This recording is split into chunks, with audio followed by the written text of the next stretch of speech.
Hey guys, it's Adam Hart again, powerfood.com. Back at my grocery store, I want to give you a quick tip on something here.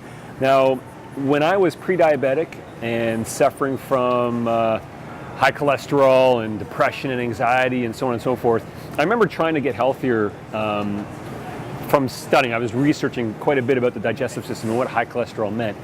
And eventually what I discovered was the idea of eating more plant-based foods, and I started to look for foods that were healthier for me. And one of the first things I did was decide to become a vegetarian, and I entered into this kind of an area of the grocery store.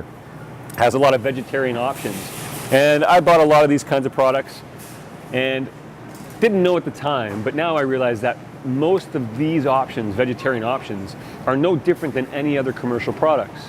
They're very heavily refined, have very little nutritional value, and are filled with a lot of additives and preservatives that are a lot fat soluble, storing inside our fat cells for long periods of time until we unfortunately get cancer, diabetes, heart disease, and not know why.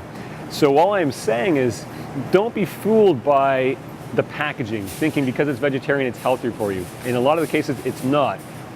My main goal is to get more people just really engaging plant-based foods from a natural state, a whole state, where you actually make your own veggie burgers, you actually make your own foods that are meant to give you those nutrients the way your body wants them. In this form, it's not really doing you a whole lot. So just keep that in mind next time you're in the grocery store. I'm not saying not to order it and not to buy it, but just be aware that most of it is produced exactly the same way as a lot of the processed foods that you find in the middle of the aisles.